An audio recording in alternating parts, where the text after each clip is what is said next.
And Pacifica Housing for All would like to welcome you to our hosted webinar on best community practices for housing elements. We are pleased to be offering a Spanish translation option to all our virtual attendees. And I'm going to, can you mute it? It's echoing. I'm sorry, we have another computer in the room. I'm going to introduce our Spanish translation and our translators to instruct you on how to use this service. Sandra? Thank you very much, Suzanne. Good evening, everyone. I am going to be, along with my co-interpreter, Elisa, we're going to be your Spanish interpreters for today. In a minute, I'm going to be giving a couple instructions for you to choose your language, and I'm going to do it in English and Spanish. So please bear with me for a couple of minutes. Buenas tardes a todos. Les damos la bienvenida a esta sesión para una vivienda para todos asequible. Estamos hoy, el día de hoy, con mi compañera Elisa, que va a ser la cointérprete de este día. Y vamos a estar utilizando la función de interpretación de Zoom y les vamos a dar las instrucciones de cómo elegir su canal de idioma preferido. Vamos a hacerlo en inglés y en español para que todas las personas puedan tener acceso. If you are using a computer, you will find right now a globe icon at the bottom of your screen. So to select your language, please press the globe icon and then select the option language interpretation. Then choose your language channel. If you are on a Chromebook computer or connecting through a phone call, you won't be able to access this feature because the Zoom app is required. Si está utilizando una computadora, encontrará un icono de globo terráqueo en la parte inferior de la pantalla. Para escuchar la interpretación, presione el icono de globo, luego seleccione la opción interpretación de idiomas. Por último, podrá elegir su canal de idioma. Si está en una computadora Chromebook, no va a poder acceder a este ajuste de interpretación y tampoco si está conectándose por una llamada telefónica.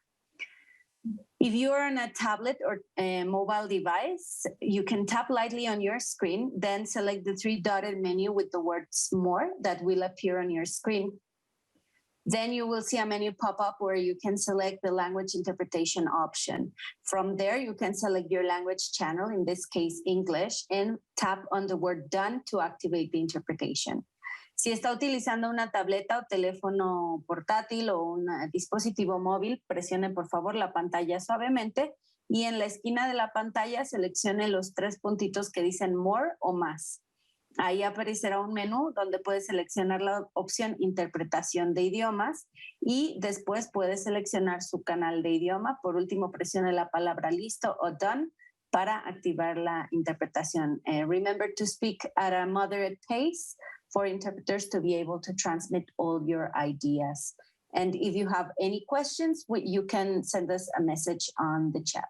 Si tienen alguna duda, por favor envíenos un mensaje por el chat. También recuerden si van a participar hablando, usar una velocidad moderada para que podamos transmitir todas sus ideas. We can go ahead. Thank you. Thank you, Sandra. Pacifica Housing for All is a community group that believes housing is a human right, is necessary for life and health, and is critical for the well-being and resiliency of our community. I want to thank Urban Habitat for the generous grant that made this webinar possible, the Housing Leadership Council for technical skills and financial sponsorship, my colleagues from PH4A for their efforts, and Pacific Coast Television for televising this event. In 2019, the Association of Bay Area Governments advanced recommendations for the Bay Area to address our housing crisis. The 3 Ps, protection from displacement, preservation of existing affordable housing, especially low income, and production of housing at all levels of affordability have not been successfully incorporated in every community. Pacifica's not alone in experiencing rent increases which far outpace wages, displacement of our essential workers, a loss of low-income housing, and past inability to build moderate to very low-income housing. Our panelists this evening will share best practices which could strengthen Pacifica's housing element. A housing element has been described as a local constitution of housing laws, determining that where and what you can build. Cities have to update their housing element every 8 years to demonstrate they have the capacity for new housing affordable at a range of income levels. Housing elements have many requirements, and a few will be discussed this evening. In particular, we will learn from our panelists how to promote inclusive, affordable housing and prevent displacement in Pacifica. With Pacifica's housing element, we can demonstrate our commitment to meeting our entire community's housing needs. Today, our panelists will teach us specific policies we can include in our housing element to achieve these shared goals. First, Jeremy Levine from the Housing Leadership Council will teach us about the legal requirements for housing elements to promote fair housing. Fair housing laws encourage cities to implement all 3 Ps into their housing element. David Carducci, Legal Aid Society of San Mateo County, will discuss how we can protect renters from displacement. Kate Comfort Haar of HIP Housing will discuss how we can preserve existing affordable homes. And Serena Ip from MidPenn will finish our panelist presentation by teaching us what it takes to make affordable housing development work. A few housekeeping issues, especially for those who just joined us. For virtual attendees, you are muted. Please submit questions to our panelists at any time through the chat at the bottom of your screen. We're going to have a little time for some questions and answers after the panelists speak. Also, every virtual participant must choose your language preference with that little world icon at the bottom of your screen, either English or Spanish. And a big thank you to our Spanish translators for providing interpretation services this evening. It's now my distinct pleasure to introduce Jeremy Levine from the Housing Leadership Council to tell us more about the Fair Housing Mandate and the housing element. Jeremy? Thank you, Suzanne. What a truly lovely introduction. And welcome to everyone in the audience tonight. I love to see so many people in Pacifica show up to care about affordable housing. As Suzanne mentioned, housing elements are required to promote fair housing. A state law passed in 2018 called Affirmatively Furthering Fair Housing. It's jargony, but I'm going to call it just fair housing laws, added new requirements into the housing element. These requirements fundamentally change the nature of the housing element. Before, these documents were an important planning tool, but it was more or less up to cities whether they took the process seriously. Now, housing elements have a number of strong legal requirements, one of the most significant of which is the requirement to further fair housing. I keep saying that term, but you're probably wondering what fair housing is. Meaningful actions, in addition to combating discrimination, that overcome patterns of segregation and foster inclusive communities free from barriers that restrict access to opportunity based on protected characteristics. It's a whopper of a sentence, I know. If it's confusing to you, you are a very normal person. Fair housing law is complicated, and I have 10 minutes. So my goal with this presentation is to help you understand a handful of the legal requirements you can use to push Pacifica to support fair housing.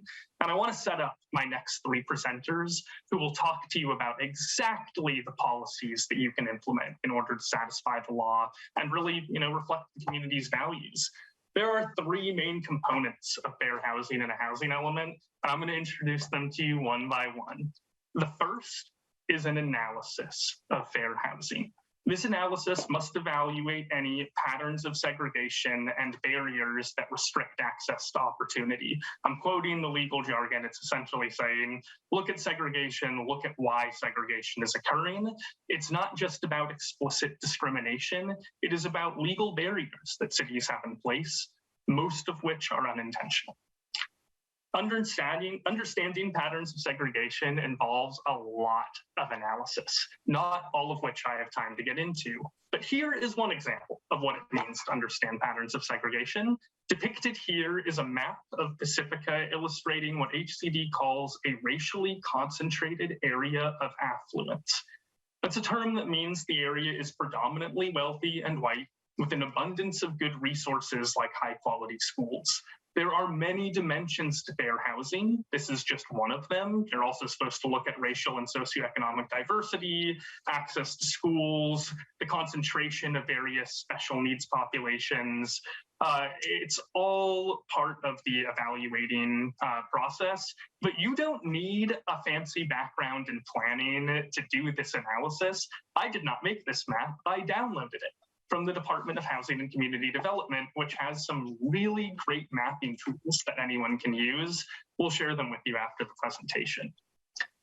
As part of this analysis, again, this is just the first part of the fair housing process, cities need to really dig into the housing needs of 7 specific groups, which are explicitly described in the housing element law. You can see them here. These groups are considered to have special housing needs, and cities must take substantial actions to understand and address those needs as part of the fair housing mandate. Before even writing their fair housing plans, cities need to proactively reach out to members of these groups to understand their needs. Then, after performing outreach and looking at some data, the fair housing section requires cities to do the 3 Ps, produce affordable housing, preserve existing housing, and protect tenants in these groups especially. We'll get to that in the end with the program section. Then we move on to this next section. After analyzing the needs and the barriers to fair housing, cities need to identify specific locations to promote fair housing. And I know this group is a strong, or at least Pacifica Housing for All is a strong supporter of tenant protections, really invested in housing preservation, topics that other speakers are going to dig into. So I'm going to spend a little extra time on the sites part of fair housing. In the past, cities could figure out that, in the housing element, they decided where they wanted housing to go, and they could really do it anywhere. They could put all their affordable housing in one building, if they wanted to, in one place. They could concentrate it in the lowest income, most diverse neighborhoods, and they could prevent affordable housing in wealthier, less diverse areas. The fact is, Pacifica hasn't released a housing element yet. So I can't say exactly how the plan furthers fair housing by where it's planning housing to go. But I did give Pacifica's zoning code a read, and it can probably explain part of Pacifica's fair housing issues. This is a zoning map of Pacifica. It looks at single family versus multifamily zoning versus non-residential zoning. So all the gray stuff is not housing. A lot of that is environmentally sensitive areas and open space that you don't want to develop. But 91% of Pacifica's residential land bans fair housing. The pink, again, is the single-family zoning. And by definition, single-family zoning is a ban on affordable housing. Not good or bad, that's just an outcome. There are 2 reasons for this. As Serena will explain later, affordable housing developments typically need to be at least 40 multifamily units in order to qualify for state and federal financing. That's just like a rule of law. And it's also, it kind of makes sense because it's cheaper to build at economies of scale where the per unit cost is a lot lower than building a lot of large single family homes, which gets at the second reason single family is a ban on affordable housing. Single family homes are large. They require a lot of land. In Pacifica, there is a 5,000 square foot minimum lot size, which means that anybody who cannot afford 5,000 square feet of land cannot live in most of Pacifica. This is not a unique problem to Pacifica. Most cities in the Bay Area are predominated by single-family zoning. Most cities have minimum lot sizes. most cities have fair housing issues. But right now, Pacifica is in some ways contributing to the problem rather than actively promoting fair housing with its zoning. Pacifica just updated its general plan, and there's some progress there. There's some increased density, but it still actually constrains the areas where affordable housing could possibly be built in Pacifica to these very tiny boxes, specifically the dark purple blips inside of them, because everywhere else it's just not dense enough. It's not possible in all, unless there are very special circumstances. And so that's like, these green areas are parks, the blue areas are like churches and schools, all this yellow is single family, and a lot of these like reds and purples are businesses where for some reason you can't build housing. For what it's worth, Pacifica's regulations prevent affordable housing. They also limit market rate housing, which is an important part of a fair housing plan. A brand new market rate apartment is still almost always cheaper than a 50-year-old single family home. Furthermore, because of inclusionary zoning requirements, denser market rate housing almost always has some affordable units, depending on what the city plans for. And, duplexes can allow missing middle and integration. This is a big part of what HCD means when they say foster inclusive communities free from barriers that restrict access to housing opportunity. Removing zoning barriers to inclusive housing doesn't need to mean density everywhere, and it actually shouldn't mean density everywhere, as I'll talk about in a minute, but it can mean some density in more places. And that's really a conversation for the Pacifica community to have. We've just gone through this general plan update, but the general plan update did not consider affordable housing in quite the detail, fair housing in the detail that the housing element is supposed to. But Pacifica is a very unique community. A lot of the cities in the coastal zone, they're very environmentally sensitive hillsides, and there's a limited transit access in a lot of the city. But that being said, some of these problems, like the transit especially, can be solved in part by denser housing. New transit is really only financially feasible when enough people live nearby to use it. And the only way to get enough density to make transit work is, allowing density. Also an important reminder, everywhere in Pacifica outside of these boxes, de facto bans affordable housing. So this is an opportunity to think about if there's anywhere else, doesn't need to be everywhere at all, could just be a few more places where maybe affordable housing could work and also respects the local environment. This is an important time to zoom out because fair housing fits into the bigger picture of the housing element. It's all connected. In the past 8 years, Pacifica did not meet its low-income housing goals. It actually fell very far short of them. There have been 0 very low-income units built and only a third of the low-income units built. And it didn't even meet its market rate or moderate income goals either. It's behind on everything. And the numbers have increased a lot. And so it's a much different game. And when you're talking about fair housing, it's like there's all these affordable units to consider, over 800 of them, hopefully, that the city can plan for. And the general plan right now only plans for 990 new homes between now and 2040. This is the projected increase in housing between now and 2040 in Pacifica because of the general plan. And the housing element is supposed to be almost 1,900 homes by 2030. So, 1 minute, Jeremy. Thank you. Perfect timing, which brings us to the third and final part of the fair housing process, the programs. These programs need to be discrete, firm commitments with measurable goals and discrete timelines for implementation to change laws over the next 8 years. I'm not going to get into all the programs because we have 3 excellent speakers who will tell you exactly what you can do in order to satisfy them. But the programs, I think, are supposed to legalize affordable housing in more places, but also prevent displacement as new housing gets built. It's especially if you're talking about upzoning, you need to make sure that that doesn't displace the people who are already there. You need to preserve affordable housing. If you're talking about new market rate housing, you don't want affordable older apartments getting replaced without new affordable units coming in.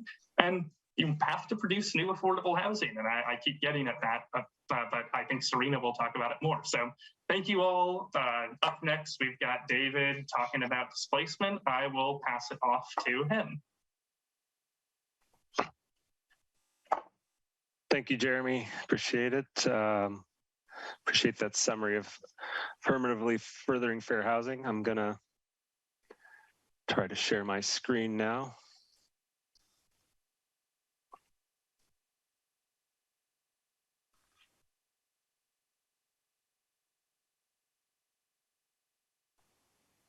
All right, can you see my PowerPoint?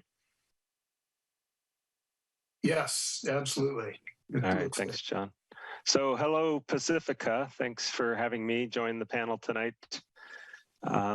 My part of the 3 Ps is protecting tenants that are in affordable housing. And when we speak of affordable housing at Legal Aid Society, we talk about affordable housing as being all types of different housing that people are in, that's safe, decent housing that they can afford. And it's not affordable housing in the sense of below market rate housing necessarily. It could be mobile homes, could be in-law units, could be apartments that happen to be affordable, below market rate or affordable, just based on circumstances. So anyway, I'm the directing attorney for the housing team at the Legal Aid Society of San Mateo County. Legal Aid Society provides free civil legal services to low-income tenants in San Mateo County. And I'm going to go on to the next slide. So again, the mission of our housing team at the Legal Aid Society is to prevent homelessness by keeping people in their affordable homes. And we are a law office, so we do that through legal means primarily. When landlords are trying to evict tenants, it's our job to try to prevent illegal or unjust evictions from occurring. If landlords are unlawfully harassing or not keeping the properties up, we can get involved in those cases. So our job is to try to keep people in their homes and help them have safe, affordable homes to live in. Once they lose that home, it can be very difficult, can lead to homelessness. And it's, as everybody knows, it's hard to find housing in the Bay Area, affordable housing in the Bay Area. So our best plan for preventing homelessness is keeping people in their homes. So some of the tools we have for keeping people in their homes for anti-displacement of tenants. I want to start with the Tenant Protection Act of 2019. That was a statewide law passed to protect many tenants. There's exceptions to who's protected, but it does cover many tenants. And the highlights are here on my slide. It caps rent increases by landlords at 5% plus the consumer price index, which is the rate of inflation. So currently, because of high inflation rate, it's about 10%. So that means landlords are capped at rent increases of 10% in a 12-month period now, if you're protected by the Tenant Protection Act. And anytime you have controls on rent or rent increases, it has to go hand in hand with just cause eviction. So the TPA now requires just cause to evict tenants from a TPA protected tenancy. It could be what we call at fault just cause. The tenant did something wrong, didn't pay the rent, violated the lease. Or it could be no fault just cause, which is when the landlord wants to evict the tenant for a business reason, such as substantially remodeling the unit or owner wanting to move into the unit. Those are called no fault just cause reasons for eviction. And the additional thing that the TPA does is it provides some relocation benefits in a no-fault just cause eviction. So TPA requires rent waiver, 1 month rent waiver for no-fault evictions. It's a modest relocation benefit, and we'll talk more about that later, how some places are more robust. Again, emphasize not all tenants are covered due to exceptions to the law. For example, Tenant Protection Act doesn't protect tenants in single-family homes, owner-occupied duplexes, and a few other owner-occupied situations. And it doesn't kick in until the tenant has been in the tenancy for a year. So again, protects a lot of people, but not everybody. So that's a statewide law that's helpful. But what's also helpful, and what we're here to talk about, is what additional local tenant protections have been enacted and can be enacted in our cities throughout San Mateo County. And I have a couple examples here. Redwood City enacted a minimum lease term ordinance a few years back. And in that situation, the landlord must offer a tenant a 1-year lease when they start the tenancy and when the tenancy renews. And the benefit of that is it locks in the rent for the first year, no rent increases when you have a fixed term lease.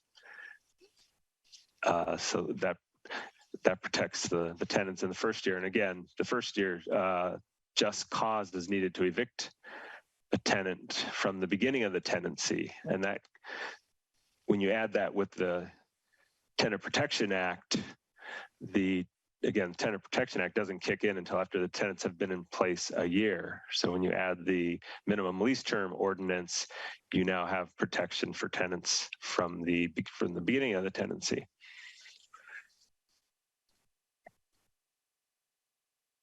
An example of other local ordinances that can be helpful to tenants from displacement or when they are displaced to help them find a new place is relocation benefits if tenants are forced to move.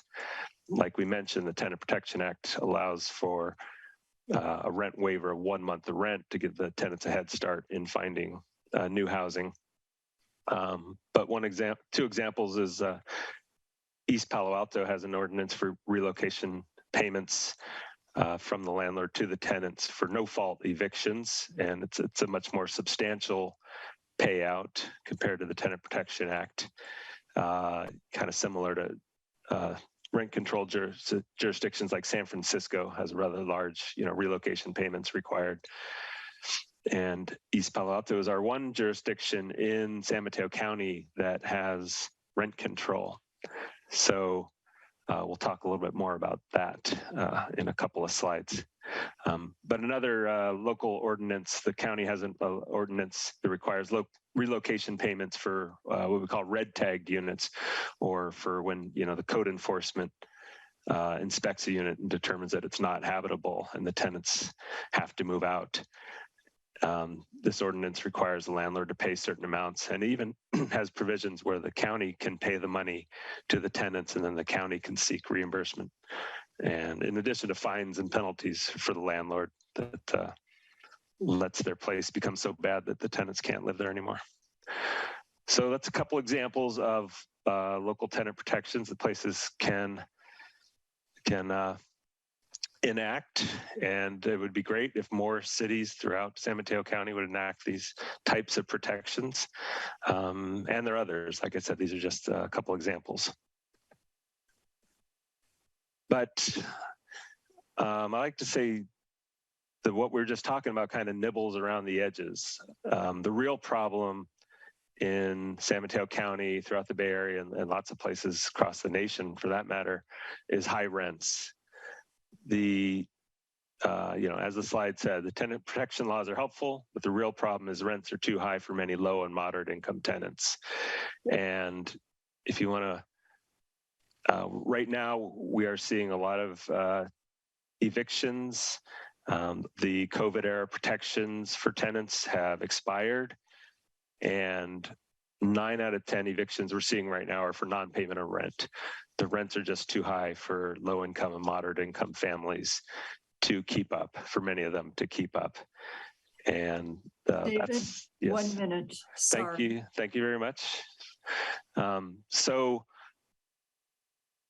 if you want to really help people, low income and moderate income tenants, we gotta focus on the problem of the high rents. So here's a couple solutions that are out there. Rent control, real rent control laws in each city throughout the county. Like I said, Tenant Protection Act is helpful, limits rent increases, but a good rent control law can go a lot further to keeping rents affordable for people. More housing subsidies and subsidized units for low and moderate income renters are needed. There's the Section 8 program through the federal government. That's helpful, but we need more housing voucher type programs, and production of subsidized housing units, which is coming next for moderate incomes. And one other thing phenomenon we've seen in the last few years, short-term rentals, Airbnbs are popping up everywhere, and putting limits on these short-term rentals because they take rental housing stock off the market. That decreases the supply in the face of high demand, and that drives up rents also. So that's just some of the ideas. It's up to us and you out there to come up with other ideas and to go to your local lawmakers and tell them to pass better protections for our renters, especially for our low and moderate income renters. So with that wraps up my presentation and my time, and I'm passing it over to Kate Comfort-Har from HIP Housing. Great, thank you.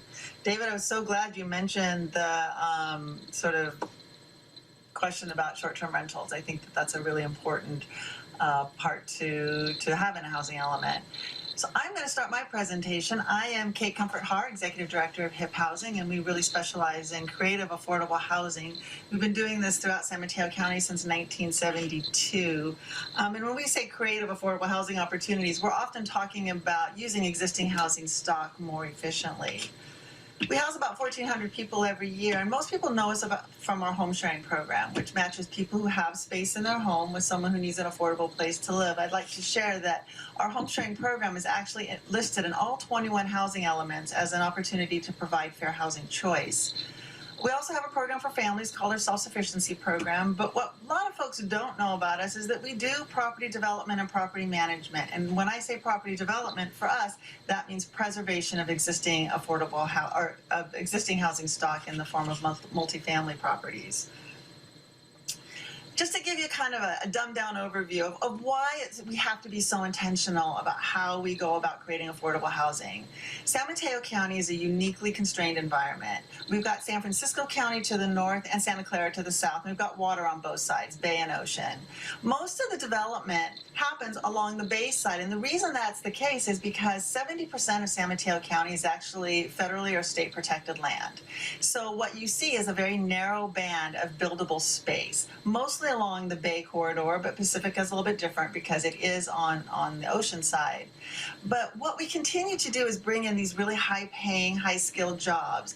And the folks that are coming in are able to absorb very, very high rents at the expense of those who can't. We're never going to be able to build enough. We need to build more, but we're never going to be able to build enough. So we have to be really intentional about how we use what's already existing, because truly there are no market forces in San Mateo County to create affordable housing. So what is preservation? This is what we do. Preservation seeks to expand the San Mateo County affordable housing inventory by purchasing, deed restricting, and managing existing multifamily housing as affordable.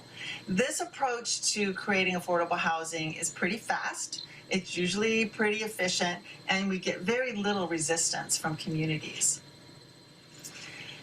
preservation actually has now been incentivized for cities and for the county actually, because it used to be that if you were preserving existing units, they didn't count towards your RENA. Only brand new units counted. But last year that changed. Now cities can receive RENA credit when existing market rate apartments are turned into deed restricted affordable apartments. About 25% of your RENA requirement can be met through this mechanism. But preservation is pretty unique.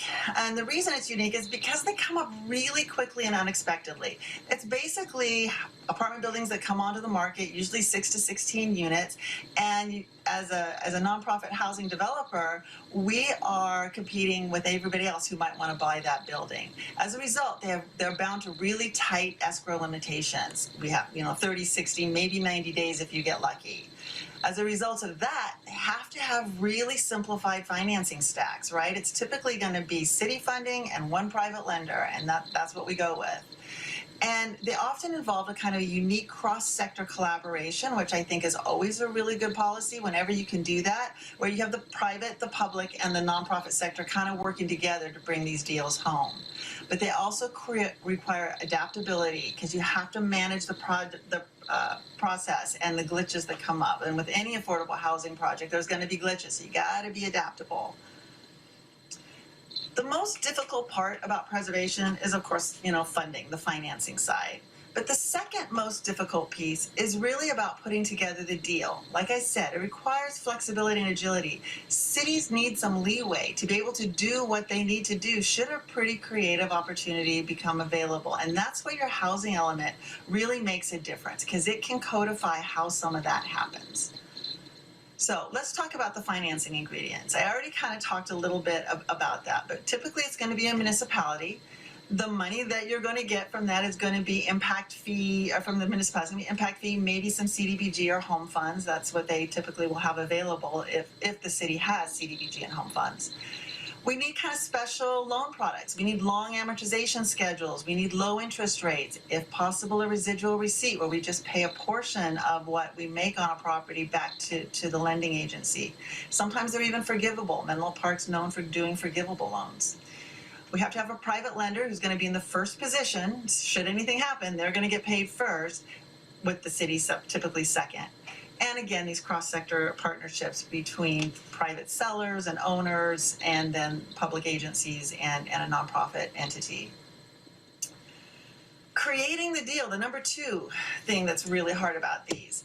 So here's where your housing elements really make a difference. And not every housing element has these ingredients, but some do, and where they have them, they're really working.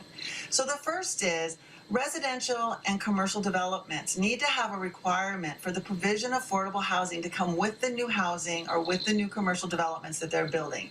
And these need to be tied to actual housing production and to impact fees. Transfer fees are not going to be enough to do this, right? This is, I think, already in the Pacifica housing element. You're never going to garner enough funding to actually have a meaningful impact on preservation or any other kind of housing using transfer fee funds. You need a bigger pool of money.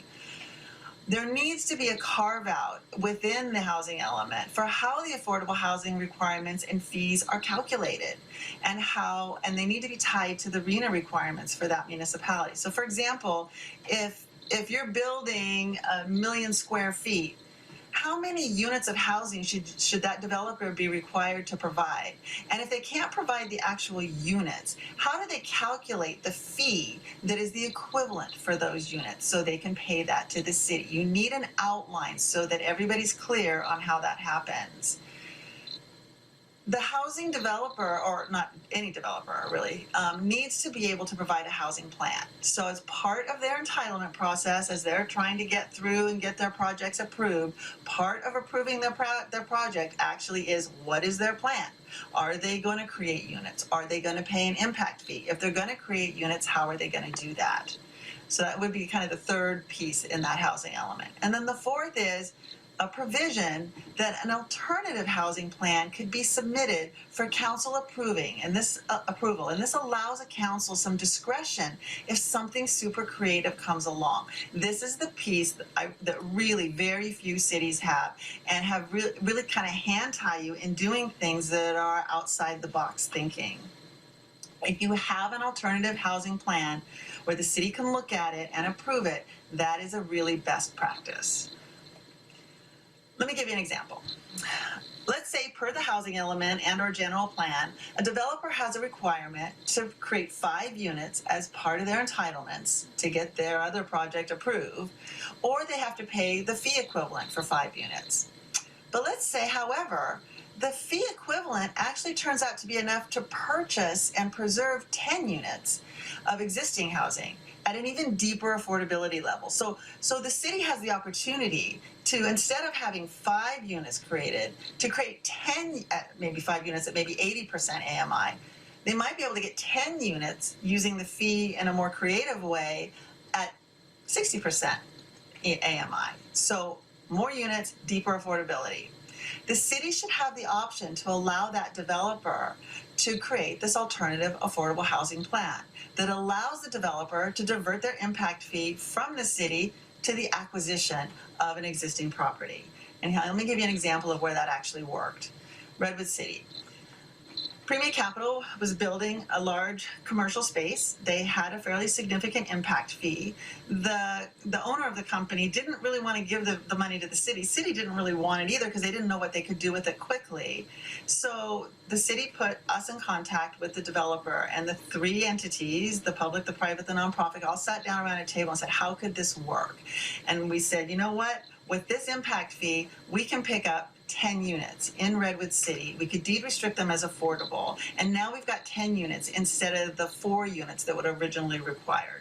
The city said, that sounds great. We'll put it into an escrow account. We'll hold it in that escrow account. When the entitlements for the project finally go through, that impact fee gets diverted right into the escrow account. This was the first time this was ever done in the county. It was done about 2 years ago, and it really worked well. We had a private partner that was interested in being in the first position. The city of Redwood City put the deed restriction on the property. We now own and manage it. So instead of 4 units, they got 10. 1 minute, Kate. Okay, 2 more examples just quickly. One is a 14-unit building that we were able to acquire in Menlo Park because Menlo Park had impact fees. They had enough money to be able to do it, and they knew that this building was going to go very, very quickly. So they fast-tracked the allocation of their impact fees for us. We had a third-party lender, the Century Lending, and the Menlo Park put the deed restriction on it. We now have 14 units that came online in almost a month's time. And it was because they were able to be flexible and have an alternative housing plan that they were able to do that. And then finally, this is the third example. It's a different structure altogether. This is also in Redwood City, a collaboration with Greystar, who had a large commercial project that they were doing. And they said, you know what, we're just going to build the 39 units that we're required to do. And we're just going to do it off-site and we'll build it. So they got well into their building and discovered that it didn't really pencil very well because they couldn't get property tax exemption. They couldn't keep the rents low enough. They needed a nonprofit partner in order to get tax exemption on property tax that would allow them to keep their rents quite low. So city said, you know what, we really want this building to happen. Let's work together. So we did.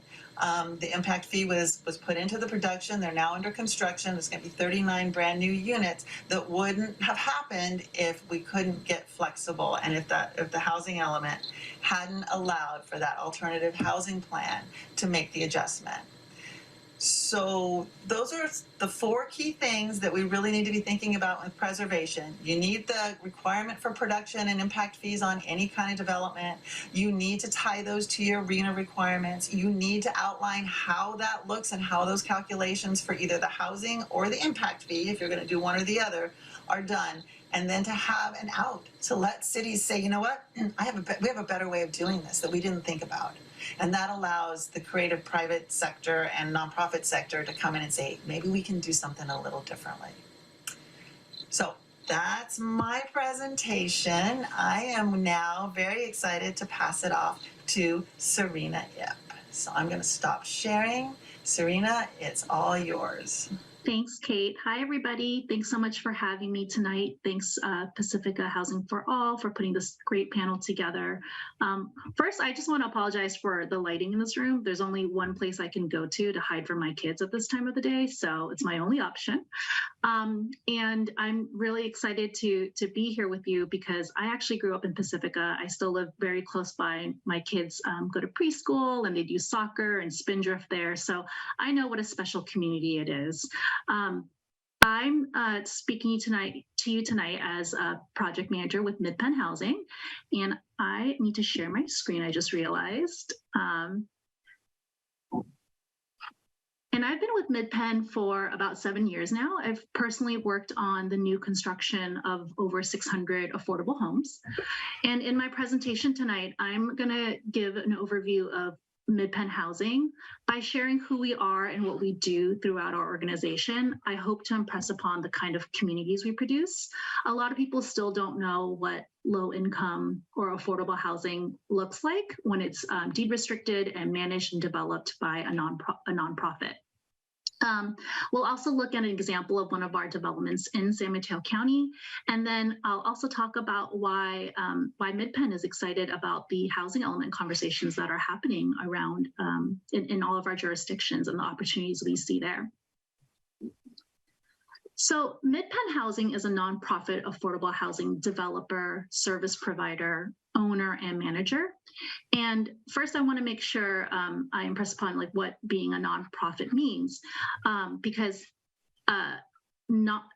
for-profit companies can also build affordable housing, but a nonprofit affordable housing developer like Mid-Penn, well, our revenue from our properties cover our operating costs and our staff costs, but any additional revenue is then reinvested into housing and services instead of becoming profit.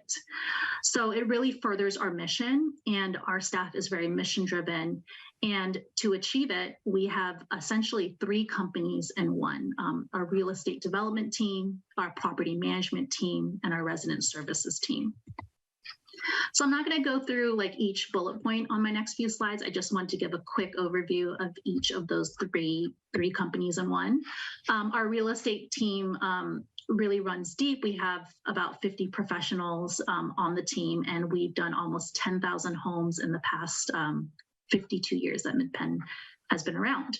We work on projects from the time we acquire sites through LISA, and we have properties throughout Northern California, up north to Fairfield, down south to Monterey. So we're in, I think, 11 counties with 12 coming online soon. We just broke ground on the first teacher housing in San Francisco. Our property management team are our folks that are actually on the ground on the sites. Many of our properties have an on-site managers unit. So, we really understand what it means to be good neighbors and take that very seriously. We have our property management team making sure our buildings are taken care of inside and out. And they also do all the things behind the scenes, like complying with the many regulations to keep our properties truly affordable for the long term. And then our resident services team, they're critical to our mission.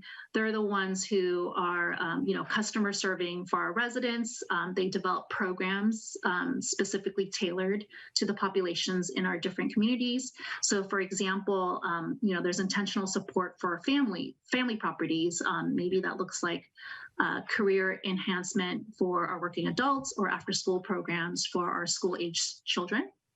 For our seniors, that's often health and wellness programs to make sure they stay independently housed and housed in place. And then for our special needs or permanent supportive housing, we're often collaborating with their case managers and the resources outside of our development so that they have community both inside and out. We invest over $10 million annually on our on-site resident services.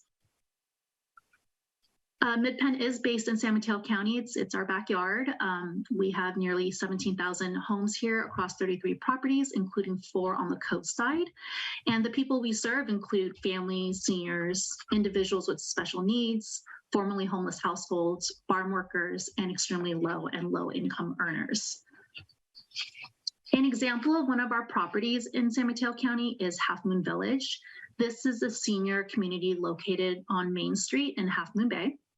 This is 160 homes on nearly 6 acres. So obviously the site is really large, but I want to note that the density is about 27 units per acre, which is similar to the density I believe Pacifica is looking for. And I want to share that this was part of a larger visionary senior campus that took really intense, long-standing collaboration with the local senior service agencies, the city, and the county and MidPenn.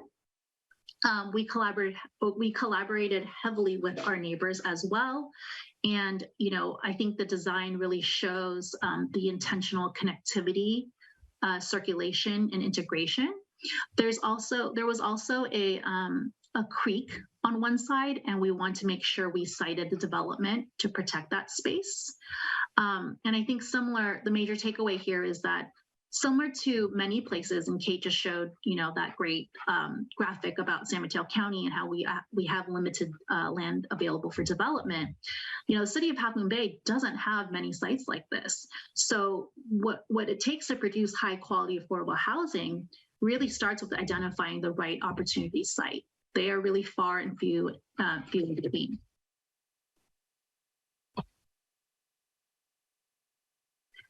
Here's just a couple more photos of Half Moon Village. Again, lots of outdoor space. We have a lot of intentional community gathering spaces, like the top right corner, you're seeing community gardening, the planters that residents can claim ownership of. The middle photo is our community room where we have resident meetings, holiday parties, and residents can also rent them out for personal celebrations. And then that bottom photo shows our bocce ball courts. So that brings me to, how do affordable housing developers like MidPenn get to build on sites like this? Well, as Jeremy mentioned earlier, every housing element has an inventory list, and these are, all the sites that the jurisdiction, along with the community, have planned for future housing. So MidPenn's participating in conversations about housing elements in all these jurisdictions so that we can help communities identify feasible sites. Some of the characteristics that we look for in feasible sites, and I know Jeremy mentioned this earlier, but a really good site can develop about 40 homes. Again, it's economies of scale, and the financing that we use to produce our developments, it really requires a lot of ingredients, similar to Kate, but maybe even more. And typically, it requires state and federal sources that are leveraged. So there's a lot of layering, and the density and the number of units really help with the competitive financing sources we go after. An ideal size is at least ½ acre, and I know I saw that mentioned in Pacifica's conversation, so that's great. It should also be near community resources such as grocery stores, public transit, public schools, and libraries, and an aligned general plan land use designation and compatible zoning designation helps as well. That just cuts out some of the development timeline up front. And I want to also say that some of the sites that are ideal, it's kind of obvious, but it shouldn't be landlocked. It should have accessible roads to it, utilities, like those are all things that make a site actually feasible for development. And it should also be available. I think what we kind of see a lot are sites identified maybe because of their size, but there's actually no viability in it being developed anytime soon. The other thing that we are excited about in our housing elements are the policy opportunities. So some examples of high impact policies that help us produce developments are things like dedicated local funding sources. I know Kate mentioned this just now in her presentation, but again, it can't be said enough, the local capital leverages other sources to make these developments viable. Cities often have fee exemptions to lower our total development cost, or waived and relaxed design standards. So for example, maybe if you're building low income housing, you can have another story and the height restriction is not as restrictive, or reduced parking standards. And I want to note that, that is a tricky one. It has to be a site that is near quality transit for that to work. And then this example that I have on the slide is from the city of Menlo Park, where they used overlay zoning. And overlay zoning is where a city is allowed to establish special land use regulations or standards. And so the city of Menlo Park had an affordable housing overlay zoning on this site, which really furthered and implemented their housing element goals for designating specific housing opportunity sites. 1 minute, Serena. Thanks, Suzanne. So I have, I didn't mention a special team within MidPenn, but we recently formed a policy and advocacy team, and they put together what we call the Housing Elements Best Practices Guide. And so it's about 10 case studies of developments we've done and the type of policies in housing elements that supported the production of those developments. So it's, you know, how did we maximize the opportunities for those sites, and how do we reduce total development costs to get to the project? And so I'd encourage you to look at this when the draft housing element for Pacifica does come out next year, and see if any of those policies would be helpful for Pacifica's housing goals. We know that every community is unique, but hopefully that's a starting point for your review and your involvement. I've put the website URL here, and I also have my information here in case you have any follow-up questions. Thank you, Suzanne. I'll pass it back to you. Thanks, Serena. Thanks, everyone. And I realized that it was probably not real clear to all the people who are attending this evening that you could put questions in the chat for our panelists. And since I didn't state that from the beginning real clearly, and people joined since that time, take a few moments if you have questions to stick them in the chat. But I do have a question that has come up in the past that probably is best answered by you, Jeremy, and that is, what is it that you have seen from the first draft of housing elements that made it get sent back to them for a further evaluation? Can you give us an idea of what some of the common problems were where the first draft was rejected? Yeah, absolutely. So there are problems really at every step of the path. Remember, there are 3 parts of a housing element. There's the analysis, the site, and the programs. First of all, cities would just ignore big parts of the analysis, or they would present data, but they wouldn't actually describe what it means. So an example of this could be, I mean, God, I don't want to, I'm not going to name names or go after any cities, but a city could say we have 10% of our population has a physical or intellectual disability. That's a lot higher than the regional average. And a lot of cities will present data like that, and then they just move on to the next thing. They put the data there. There's no analysis of the fact that, well, it's higher than average. This might be a really important need for our community, and here's maybe why our average is higher and what we can do to make sure that we're reflecting that.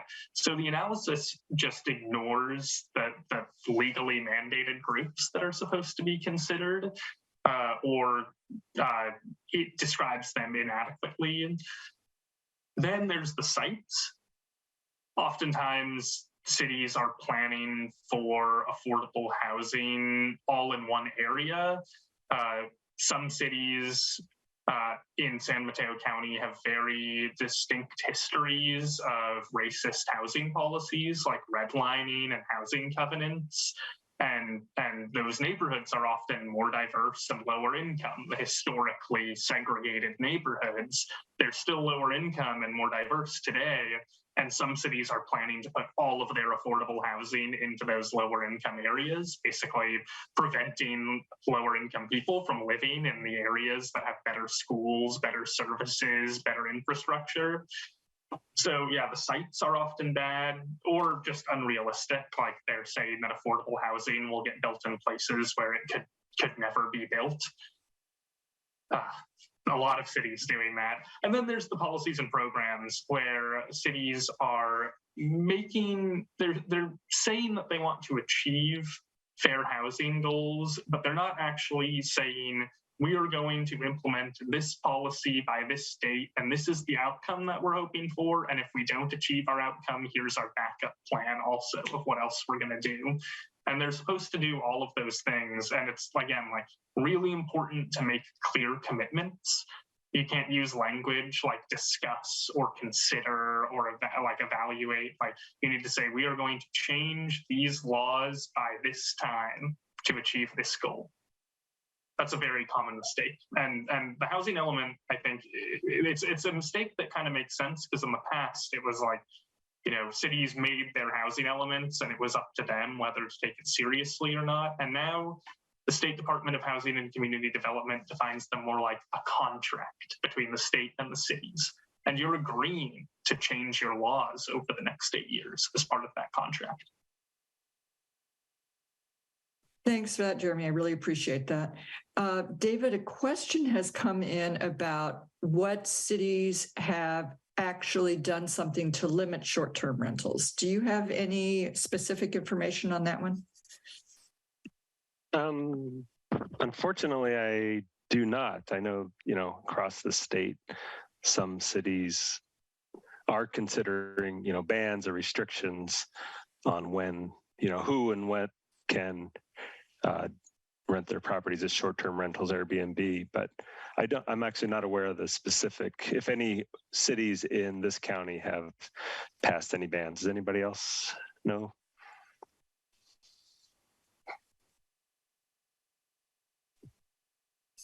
I can't speak to it specifically, but I think Redwood City has one. I know Half Moon Bay was considering one, but they're also working with the Coastal Commission. Where you really see like full bans on it are through homeowners associations, like for condo associations. That's I think where you see the full ban. Otherwise, it's typically going to be something more like not more than a certain amount of days. It has to be an owner-occupied house, right? Those kinds of things you see a little bit more of.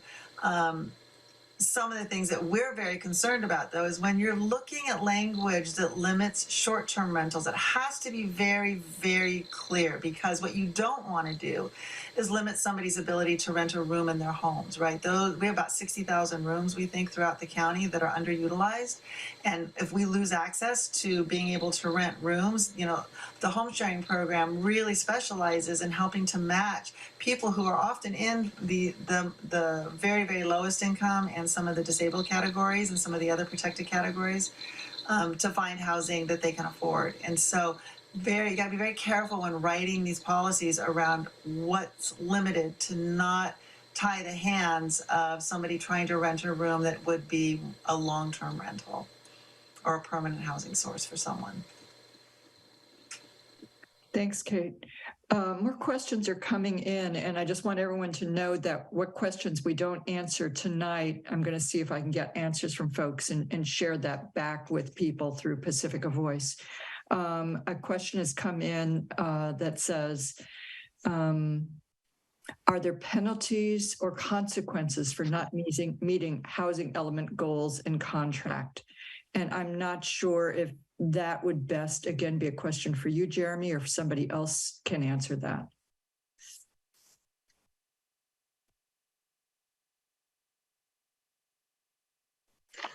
Okay, it seems like I can take that one.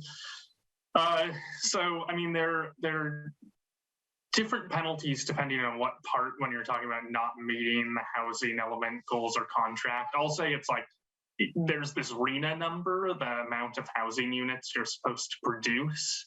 And there aren't extremely strong penalties if you don't hit your RHNA number at the end of the cycle. There are some streamlining penalties, like certain types of developments have to be approved ministerially, but it's like they still have to comply with zoning and are pretty standard. But if a city makes a commitment in its housing element and the housing element gets certified and then the city doesn't follow through on that commitment by the time that's specified in the housing element, then they can be decertified. And once you're decertified, once you don't have a certified housing element, you're vulnerable to a range of penalties, ranging, third-party lawsuits or lawsuits from the state, or the so-called builder's remedy, which is a kind of uncertain thing that essentially says if you don't have a compliant housing element, you can't enforce your zoning laws for certain types of projects that are at least 20% low income. And so the builder's remedy is untested. There hasn't been any successful builder's remedy projects yet, but it's like, if a city doesn't have a certified housing element, it's one of the risks that is increasingly salient. Thank you for that.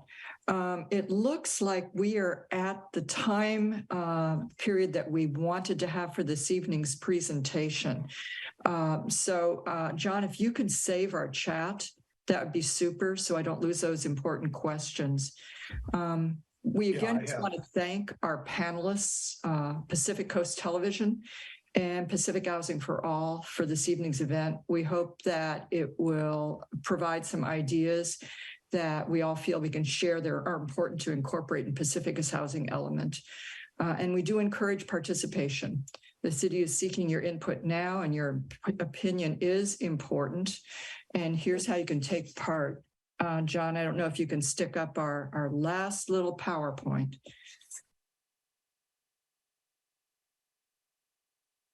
Or not. We'll see if we can do that. But anyway, we do have the ability to share public comments with the city at housing@pacifica.gov. We can also write our planning department. And I'm hoping that John might be able to find this information. If not, we'll try to put it again in Pacifica Voice. We can make remarks at Pacifica's Planning Commission and our city council. And now that these meetings are live, the agendas and instructions for participation can be found at the city's website. We can meet with our city council members to discuss our concerns and our priorities. And Pacifica Housing for All does welcome new members. As a member of Pacifica Progressive Alliance, we can be contacted through their email, which is pacificaprogressives@gmail.com. And Pacifica Voice is a newsletter of the Pacifica Progressive Alliance, and I'm going to try to follow up. Oh, John, yay. Here it is, everybody. You can just take a quick picture of it. But Pacifica Voice, our newsletter, will try to follow up with additional Q&A from tonight's events. And you can view recent and past editions at pacificavoice.us. And I think that is the end of this evening's presentation. I just want to thank everyone for taking time and spending this time with us this evening. And I appreciate all the expertise of our panelists. I think that's it, unless anybody else, John, anyone wants to say good night? Thank you, Suzanne, for putting this together, and everybody else who did. Thank you all so very, very much. Good night, everyone. Good night. Thank you. Good night.